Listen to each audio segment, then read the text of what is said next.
Dari kawasan 17 Agustus, Kota Manado, inilah Radio Suara Sehat 95,3 FM yang hadir untuk Anda. Baik, di kesempatan kali ini untuk hari Kamis, lembaran yang ke-6 ya di bulan Maret 2025. Kembali kita bersua untuk program Talkshow Kesehatan bersama saya Ferdinand. Dan untuk topik hari ini kita akan membahas tentang satu jenis penyakit yang saat ini atau biasanya di siklus-siklus tertentu itu biasanya kasusnya itu merebak cukup banyak, yaitu adalah demam berdarah. Nah, demam berdarah ini mungkin sudah tidak asing lagi ya untuk Anda keluarga sehat, tapi lebih jauh kita akan melihat bagaimana penanganan kegawat daruratan pada penderita atau anak dengan demam berdarah dengue. Dan untuk menyampaikan informasi selengkapnya, kami sudah hadirkan narasumber di studio kami, yaitu Dr. Yose Mande, spesialis anak, subspesialis emergensi dan terapi intensif anak. Dan dalam keseharian di tengah-tengah kesibukan, Dr. Yose berkesempatan hadir di studio. Kita sapa dulu beliau. Selamat pagi, Dok. Selamat pagi. Ya. Salam sejahtera buat kita semua. Iya. Puji Tuhan, sehat-sehat Dok ya. Ya, sehat. Ini dokter biasanya saya lihat di medsos hobi lari. Ya. Itu rutinnya Dok ya. Pantas ini memang terjaga keseimbangannya. Baik, Dr. Yose, ini di studio kita akan bahas tentang demam berdarah dengue ya, karena memang kalau siklus seperti akhir tahun atau menjelang awal tahun itu kasus-kasus seperti ini cukup banyak nih dan tidak sedikit yang bahkan sampai pada berakhir pada kematian ya karena anak-anak tersebut mungkin tidak tertangani secara tepat. Nah, Dr. Yose, kita akan awali dulu dengan penjelasan nih Dok. Ini demam berdarah itu seperti apa supaya keluarga sehat juga bisa lebih melihat deskripsi penyakitnya. Ya. Mungkin kita sudah sering dengar dengan demam berdarah, apa itu demam berdarah, tetapi saya akan ada penjelasan sedikit tentang demam berdarah.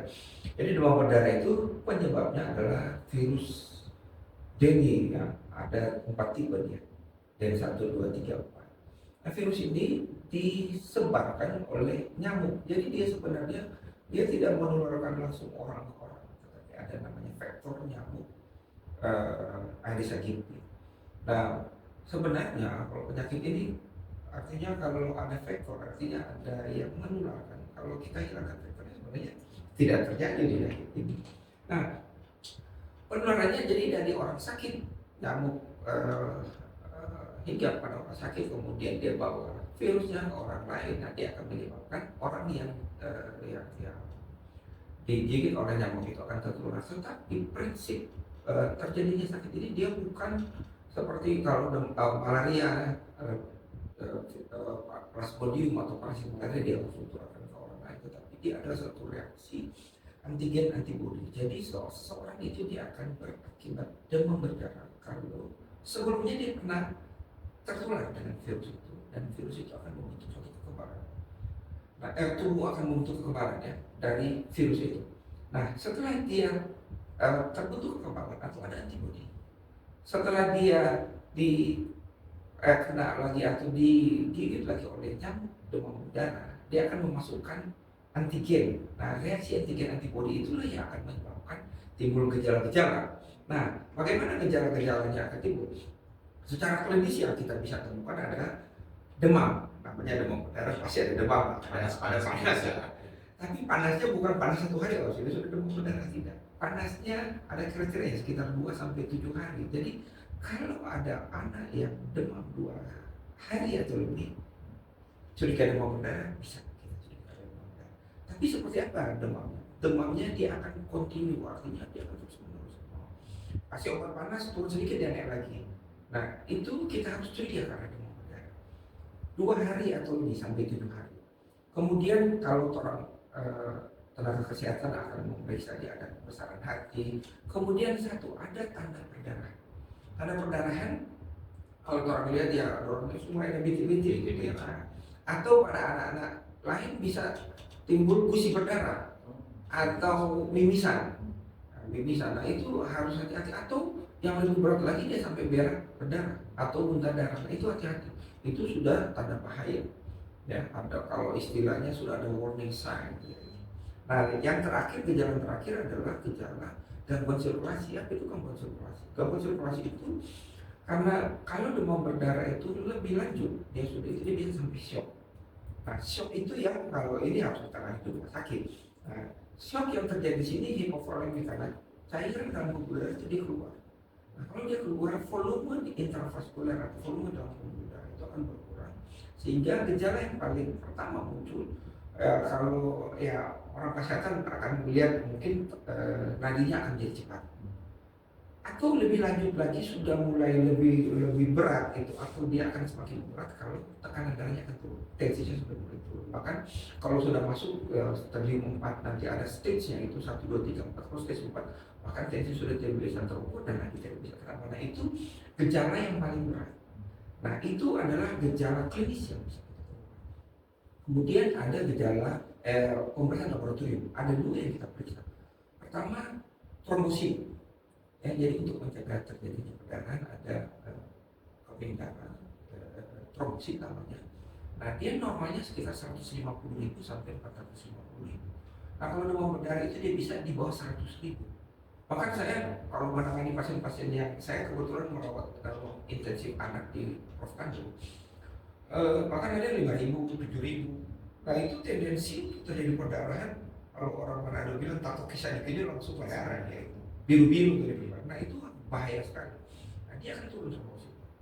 Kemudian kedua, terjadi peningkatan hematokrit atau kekentalan darah itu akan meningkat. Kenapa dia meningkat? Ya itu yang seperti saya sebut tadi, cairan atau plasma dalam pembuluh darah itu akan keluar sehingga darah akan semakin kental. Nah itu gejala tanda laboratorium yang kita bisa temukan. Nah sekarang bagaimana kalau kita mendiagnosis? Mendiagnosis artinya kalau awam dia akan tahu itu kalau dia demam berdarah seperti saya sebut tadi, ada demam lebih dari 2 hari. Ada misalnya sudah mulai timbul bintik-bintik merah, peteki atau pada raido atau mimisan. Nah itu harus hati-hati. Itu sudah ada dua gejala klinis. Dua gejala klinis ditambah dengan laboratorium, jadi kalau laboratorium dia akan periksa darah. Tetapi perlu diingat ibu-ibu bapak-bapak, jadi jangan ke hari pertama dok periksa jelek, tidak akan dapat. Dan kita laboratorium pada hari pertama dia tidak akan memberikan gambaran bahwa pasien itu karena demam berdarah. Mungkin kita bisa curiga karena demam berdarah, tapi penanganan awalnya apa? Kita memberikan banyak paracetamol misalnya ya, obat penurun demam, paracetamol, dan memberikan banyak minum, memberikan banyak cairan buat dia. Cairan apa? Macam-macam kita bisa memberikan cairan. Tetapi kalau bagi saya sebagai seorang klinisi, sebagai seorang dokter, kalau menganjurkan, saya tidak bilang banyak minum saja. Yang mau minum apa? Minum, saya lebih anjurkan minum yang oralit, ya oralit atau yang mengandung elektrolit. Kenapa? Karena kalau kita minum cuma air putih, tidak ada elektrolit, dia akan jadi kembung. Kalau ibu bilang dok suka sebanyak minum, buru jadi bangga ya iya, karena tidak ada elektrolitnya. Jadi kita kasih banyak minum air yang mengandung elektrolit, oralit yang murah yang kita bisa dapatkan di apotek-apotek juga. Nah, kalau kita sudah dapatkan ada anak sudah demam lebih dari 2 hari, kita cari petugas kesehatan. Jadi hari pertama, hari kedua kasih obat demamnya turun sebentar tapi dia naik lagi, kita harus mencari pertolongan. Artinya kita ke petugas kesehatan, ke puskesmas boleh atau ke rumah sakit. Nah, dokter akan atau ke dokter praktek bisa. Dokter akan mengajukan memeriksa laboratorium. Tetapi hari kedua lebih. Laboratorium apa yang diperiksa? Biasanya ya periksa darah lengkap dan ada yang namanya NS1 spesifik antigen yang kita akan periksa. Tapi itu yang bisa diperiksa. Jadi ada biasanya ibu dok periksa juga. Tidak, kita tidak bisa seperti itu memeriksa. Misalnya ada yang namanya pemeriksaan IgM antidem, itu nanti hari kelima lebih kita tidak bisa memeriksa pada hari kedua atau hari ketiga. Nah dari hasil itu dokter bisa menentukan dia karena demam berdarah. Nah apa anjurannya? Nah biasanya ada yang namanya ada warning sign. Jadi kalau hari ketiga, hari keempat sudah ada warning sign. Apa warning sign itu? Jadi ada tanda-tanda yang kita harus waspada. Pertama, dia kalau misalnya ada keluhan mulai merasa nyeri perut. Ada kalau nyeri perut itu dokter biasanya akan merawat pasien. Atau dia ada tanda-tanda misalnya dia muntah darah. berak darah, ada mimisan, biasanya kita akan merawat pasien-pasien tersebut. Karena apa? Karena kalau misalnya ada perdarahan, ya, dia akan ada tendensi untuk jadi perdarahan bisa menggerakkan demam berdarah. Atau ada nyeri perut. Nyeri perut merupakan salah satu tanda bahwa pasien itu mungkin sudah ada banyak kebocoran. Nah, kebocoran ya di daerah perut, dia bisa menyebabkan nyeri perut. Di situ ada pembesaran hati, dia akan menyebabkan ada sensasi seperti nyeri perut ya. Jadi seakan-akan seperti sakit mah, padahal bukan. Kemudian setelah dirawat, dokter akan ya memberikan cairan sambil dia mengobservasi ada pemeriksaan-pemeriksaan tertentu yang kita bisa melihat apakah kekentalan darahnya atau kalau istilahnya pemeriksaan PCV atau di rumah sakit. Melihat kalau dia semakin meningkat berarti yang saya sebutkan dari awal kekentalan darahnya sudah mulai meningkat. Nah itu hati-hati, berarti sudah banyak kebocoran yang terjadi di situ. Sudah banyak cairan yang keluar dari pembuluh darah. Apa yang bisa terjadi? Bisa pasiennya akan menjadi shock. Tapi tidak semua harus dirawat. Jadi kalau cuma demam berdarah, jadi ada saya sebutkan lagi ya. Jadi kalau demam berdarah saya balik lagi akan ada kita membagi ada stage atau derajat 1, 2, 3, 4. Kalau derajat 1 ada gejala klinisnya, ada demam atau pembesaran hati atau mulai timbul bintik-bintik merah. Tetapi bintik-bintik merah itu kita manipulasi. Jadi kita periksa tekanan darah, kemudian kita namanya tourniquet test atau Rampoline test. Kita lihat kalau timbul bintik-bintik merah, nah itu demam berdarah derajat 1. Setelah itu ada derajat 2, bintik-bintik merahnya itu timbul spontan atau ada perdarahan di hidung, ada mimisan itu spontan. Nah itu derajat 2. Nah kalau derajat 2 belum terjadi gangguan sirkulasi, artinya kebocorannya belum terlalu banyak. Nah kalau kebocorannya sudah terlalu banyak, dia akan masuk ke stage 3 atau derajat 3, mulai ada gangguan sirkulasi. Tekanan darahnya akan menurun dan kalau tensi biasanya sudah di bawah 100 atau 90/70, jadi ada penyempitan tekanan nadi. Sistolik dan diastolik itu mulai menyempit di bawah 20 mm air. Nah itu sudah ada tanda-tanda shock. Jadi kalau dia sudah shock itu sudah stage 3. Nah kalau stage 3 ini sudah pasti akan dirawat. Dokter di rumah sakit akan tidak hanya memberikan cairan secara diminum ya oralit seperti tadi, tapi akan memberikan cairan ya intravena, jadi pasang infus dan memberikan cairan dengan jumlah yang cukup besar. Nah kalau derajat 3 dia datang malah lebih lama lagi, jadi misalnya orang tuanya mengambil cuma kok biasa lah. Biasanya yang dari hari kedua sampai hari ke-7 itu yang harus hati-hati, hari ke-4, hari ke-5. Karena hari ke-4, hari ke-5 itu biasanya kebocoran itu paling sering dan paling banyak. Nah itu biasanya dia shock pada hari ke-4, hari ke-5. Saya paling sering dapat kasus-kasus demam berdarah datang hari ke-4, hari ke-5. Jarang sekali dapat pada hari ke-3 atau hari ke-6 atau ke-7. Jarang sekali. Ada 1-2 dari kasus-kasus yang saya dapat, jarang sekali yang dapat. Nah hari ke-4, hari ke-5 itu dia kalau shock tidak ditangani, orang tuanya sudah masih biarlah turun pada DP panas. Nah karena hari ke-4, hari ke-5 biasanya panasnya sudah mulai turun. Kalau pernah kita lihat di apa namanya, ada iklan-iklan itu yang obat demam itu ada namanya tapal kuda. Jadi hari ke-3 masih demam 1, 2, 3 demam, hari ke-4, hari ke-5 dia turun. Tiba-tiba dia naik. Nah itu sebenarnya turun itu bukan tanda dia perbaikan, tapi hati-hatilah di situ mungkin dia sudah terjadi shock. Nah, pada kasus seperti itu diinfus atau kalau dia masih di rumah orang tuanya ya tidak aware ya, tidak cukup waspada. Nah dia bisa berlanjut sampai derajat 4. Biasanya datang ke rumah sakit itu sudah tidak bisa terukur tensinya, nadinya sudah bisa teramal, itu derajat 4. Nah itu lebih berat lagi. Nah, semakin berat dia punya stage itu, penanganannya akan lebih artinya lebih intensif, dan yang kita takutkan shocknya tidak bisa kembali, yang shock irreversible. Biasanya kalau pada kasus seperti itu pasiennya biasanya bisa berakibat dia sampai meninggal. Atau misalnya pada derajat 3 tetapi terjadi perdarahan yang hebat, nah, kita akan perlu memberikan transfusi pada pasien. Misalnya ada ya golongan darah tertentu, ya golongan darah AB misalnya susah kita mencari, kita sudah kasih cairan tetapi dia masih banyak kebocorannya biasa, atau dia sudah terlambat. Nah, biasanya kasus seperti itu biasanya tidak tertolong lagi. Oke, baik. Ini penjelasannya ini pasti apa ya, menarik karena banyak ternyata hal-hal yang sebenarnya kita bisa antisipasi sebelumnya. Ya. Nah ini saya mau bertanya dok, ini tadi katakan ada perhitungan hari ya untuk demam. Ya. Nah kalau keluarga sehat di rumah itu biasanya kan patokan hari itu kadang-kadang meleset dok, termasuk kami juga sebagai orang tua ya. Kan lewat. Ya. Jadi mau hitung hari iya, berapa sekarang? berapa? Ya. Patokannya bagaimana dok? Oke. Nah ini memang biasa orang tua dia bilang, dok sudah dikelamarin dulu. Berarti kelamarin dulu dia mau hitung kelamarin dulu. Kelamarin dari hari ketiga. Padahal kelamarin dulu misalnya sekarang kan hari Kamis. Misalnya kemarin dulu hari Selasa. Tapi sudah hari Selasa siang atau sore. Kita tidak menghitung hari Selasa. Kita mulai menghitung hari Rabu dan Kamis ya. Kecuali dia mulai misalnya Selasa subuh dok atau Selasa pagi. Nah itu kita akan menghitung hari Selasa itu sebagai satu hari Rabu hari kedua dan hari Kamis hari ketiga. Nah itu yang sudah hari ketiga kita bisa melakukan pemeriksaan.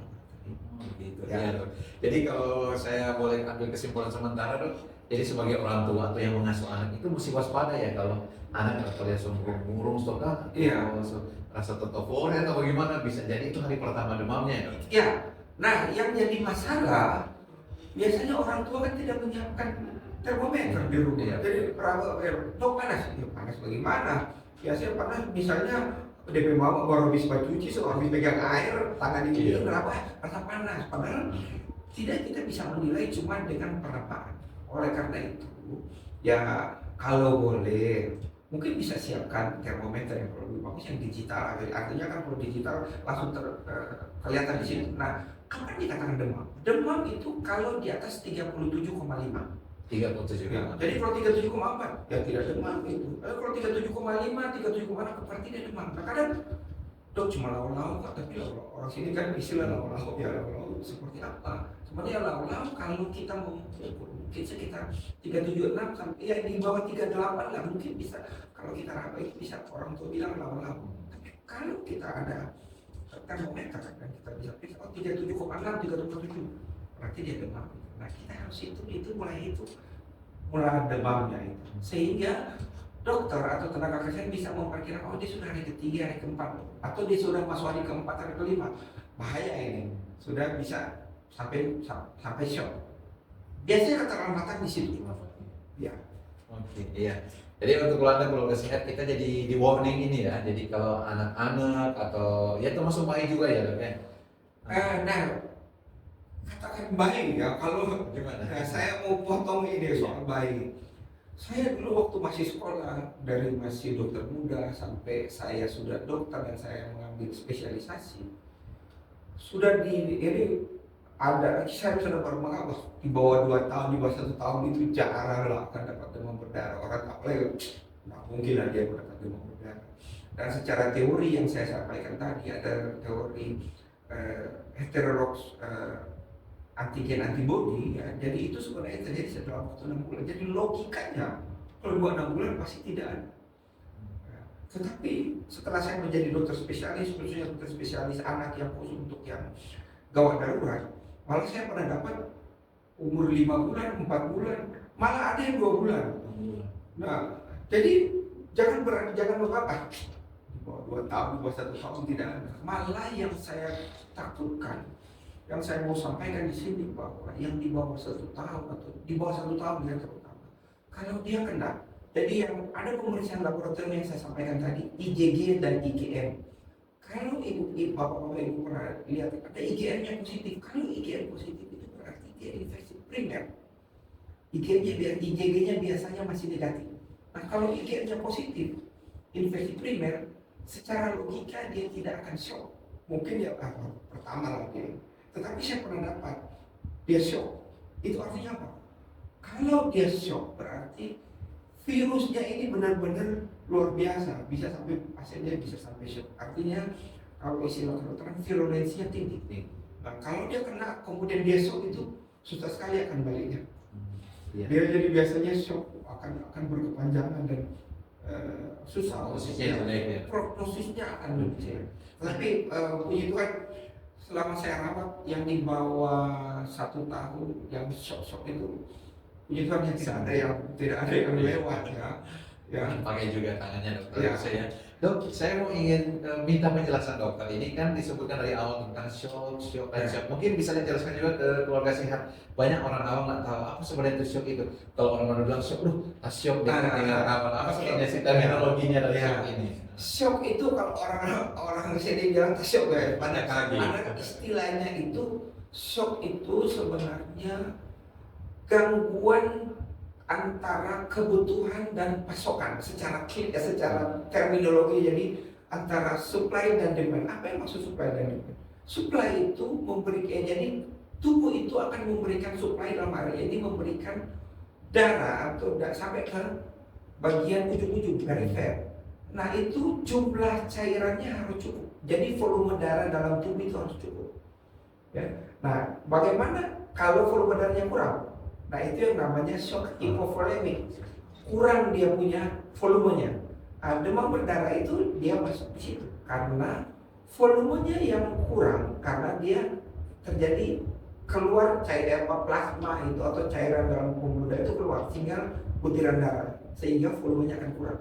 Apalagi yang bisa menyebabkan shock hipovolemic ini? Pasien-pasien diare, kurang, dia cairannya keluar terus atau dia muntah-muntah keluar terus. Berarti dia akan terjadi hipovolemic ya, cairannya akan kurang, sama kurang lebih. Atau ada yang lain-lain ya, shock sepsis, masuk distributif ya istilah kedokteran, atau shock kardiogenik karena masalah di jantung. Nah mungkin itu yang kalau istilah orang bilang shock ya, itu karena jantungnya itu berhubungan dengan pompa jantung. Nah dari shock ini apa yang Bapak Ibu bisa ketahui? Nah bagaimana mengetahuinya? Jadi kalau shock itu karena kurang aliran ke perifer atau ke bagian paling ujung-ujung orang tubuh ya, pembuluh darah, orang mulai raba itu dari tangan dingin. Ya, jadi tangannya dingin. Atau kalau misalnya kalau pernah perhatikan kalau tangannya agak tipis ini kemudian pertama jadi putih, kemudian dia tambah itu namanya kalau istilah kedokteran CRT ya, CRT, capillary refill time ya. Nah itu kurang dari 2 detik orang boleh tinggi kok itu 1, 2, 3 lebih itu. Nah itu berarti perfusi atau aliran ke perifer itu kurang. Nah itu salah satu tanda shock. Atau kalau orang boleh jaga raba dulu, jaga raba di penadi cepat sekali kok kecil atau sama sekali tidak teraba, itu tanda shock. Di rumah kan pasti ada tensi. Kalau mungkin biasa bapak-bapak ibu-ibu yang ada tekanan darah tinggi biasa jaga sedia tensi, tapi tensinya itu tidak pas untuk anak-anak karena mansetnya terlalu besar. Nah kalau tensi ya pasti dia akan turun. Yang saya sebutkan tadi tensinya tekanan nadi itu, pulse pressure itu antara sistolik dan diastolik itu menyempit. Nah itu petugas kesehatan yang akan melakukannya, baik perawat atau dokter yang akan bisa menentukan shock. Iya, jadi kelihatannya ini sederhana tapi bisa dijumpai sehari-hari dok ya? Iya. Oke, jadi kita sudah dapat penjelasan tentang shock juga ya, apa yang dimasukkan kategori shock. Karena dokter Jose tadi bisa dengan menekan kalau lama balik menekan kulit, kalau lama balik DP putih itu berarti tanda-tanda awas ya. Iya. Oke dok, ini masih sebelum kita buka line telepon 5 menit lagi, saya mau bertanya dok, ini penanganannya. Nah orang tua kan kadang-kadang so panik, udah bilang so nyana, tak pikir untuk langsung bawa. Biasanya atau mungkin jaraknya pasien case cukup jauh. Apa yang paling bisa dilakukan selain yang terapi cairan? Kita kan sering rewarding juga, jangan cuma air putih biasa. Ya. Apa yang bisa dilakukan dok? Ya, sebenarnya kan secara istilahnya patogenesis terjadinya penyakit ini ya, demam berdarah itu kenapa dia bisa shock? Karena cairan dalam pembuluh darah itu keluar. Jadi obatnya apa ya? Kita memberikan cairan. Ya, jadi kalau buat bapak-bapak itu bukan antivirus ya? Ya, tidak ada. Kalau jadi memang sih ada yang bilang dok boleh kasih obat ini karena secara saya bukan pendukung obat ya. Artinya saya akan memberikan anjurannya memberikan cairan dan obat demam. Nah kemudian kalau bisa obat panas ya paracetamol yang kita akan kasih, ikut saja petunjuk yang di situ yang ada di etiket dari obat itu. Kemudian kita bisa memberikan ya paling dekat itu sekitar 4-6 jam, jadi bisa sampai 6 kali sehari. Nah kalau di antara itu masih demam, kita kompres. Nah kalau dulu kalau dulu bilang kompres dengan ACE, kalau dulu pakai alkohol, tidak lagi seperti itu. Kita harus kompres dengan air hangat. Tahu-tahu ya, karena kita kalau kasih kompres dingin malah bisa dia lebih demam dia. Jadi kalau kompres dengan air hangat. Kemudian cairan, saya tidak artinya ada yang bilang mau minum apa ya, ada Jus. udah apa-apa sebenarnya secara logika. Jadi gini, jus itu kan mengandung cairan, mengandung air. Jadi Jus sebenarnya jambu terutama ya. jus jambu secara teori kayak saja dia di banyak iklan bilang bisa menaikkan trombosit. Saya tidak membenarkan dan tidak mau bilang tidak boleh, tidak masalah. Boleh kasih apapun cairan, tetapi yang perlu saya sampaikan di sini biasanya saya anjurkan ke orang tua untuk memberikan cairan yang tadi saya sudah bilang kan orang lain. Tapi hindari cairan atau misalnya dia suka minum susu, oke boleh, nggak apa-apa minum susu putih, susu coklat boleh. Saya biasanya menghindari karena apa? Karena kalau susu coklat ya kan tadi saya sebutkan di awal ada salah satu gejalanya dia bisa muntah darah, mimisan atau muntah darah. Nah kalau dia habis minum susu coklat kemudian dia muntah, kita akan bingung ini apakah muntahnya ini karena susu coklatnya atau karena memang ada perdarahan atau misalnya bilang dok minum Fanta atau jus yang bukan warna merah. Nanti kita akan sebagai petugas kesehatan akan jadi dikaburkan dengan ini perdarahan atau di bukan tidak boleh. Jadi artinya saya menyampaikan ini agar supaya memberikan penjelasan kepada Bapak Ibu sekalian. Berikanlah cairan, tetapi cairannya kalau misalnya orang lain ya paling sama. Tapi kalau diantaranya dok, orang susah loh minum air orang ini dia mau. Ada yang minuman yang misalnya yang alergen itu problem, bisa dikasih, bisa diberikan. Saya bersoda mungkin ya dok, tidak disarankan. Ya, tidak disarankan karena sudah kayak takutnya dia bisa lebih kembung mulutnya. Ya. Yang penting memberikan cairan, tetapi jangan air putih saja ya. Kalau mau selang-seling bolehlah. Saya menyebut salah satu jenis minuman ini yang paling sering rekomendasi, tapi mungkin nanti kita endorse ya, yang berisi elektrolit itu yang seperti tadi begitu. Boleh. Tapi jangan adanya jadi gini, jangan yang apa namanya, kalau itu minum yang dingin, ya paling enak kan itu kalau minum dingin lah. Boleh kita memberikan minuman yang penting karena kalau air putih terlalu banyak dia bisa Oke. Nah saya mau highlight ini ya untuk Anda keluarga sehat. Jadi disarankan untuk yang ada kemungkinan kepikiran untuk gejala demam berdarah, terapi cairan paling bisa dilakukan secara mandiri di rumah. Tapi menurut kata Dr. Jose selaku spesialis anak, disarankan jangan air putih saja, tapi harus cairan yang punya kadar elektrolit. Dan kalaupun susu boleh, tapi kalau boleh dihindarkan dengan susu coklat. Berhubungan dengan tadi ya, misalnya dia muntah, yang bisa dibedakan kalau ini muntahan susu coklatnya atau ada perdarahan. Gitu ya. Oke. Perdarahan ini punya range umur atau bisa sampai pada orang dewasa? Sampai pada orang dewasa. Malah, saya masih termasuk beresiko juga. Malah, apa namanya? Yang kalau kena pada orang dewasa, malah dia akan lebih berat. Kalau banyak penyakit virus yang kena pada orang dewasa, pada anak yang sering itu. Kalau kena orang dewasa bisa lebih berat. Oleh karena itu ada kan biasa bilang dok kalau yang lain tolong lebih apa? Yang pertanyaan tadi Pak Ferdian apa? Imunisasi, ada imunisasi untuk demam berdarah, ya. Tapi sayangnya range umurnya dulu kalau yang awal-awal ada vaksin yang beredar, dia range-nya di atas 9 tahun. Tapi yang terakhir ada yang terbaru itu, dan saya tidak bisa menunjukkan vaksinnya apa, nanti petugas dokter anak saja ya. Dia mulai 6 tahun ya, 6 tahun sudah bisa diberikan vaksinasi tersebut. Dan sudah dianjurkan dia nanti dikasih 2 kali saja vaksinasinya, ya, 2 kali pemberian vaksinasi dan diharapkan akan memberikan kekebalan. Tetapi akan ada pertanyaan, kalau pasti dia akan ada demam berdarah. Dia kalau misal ya ada nyamuk gigi kemudian tertular dengan virus demam berdarah, dia biasanya akan bisa kena tetapi gejalanya akan lebih ringan.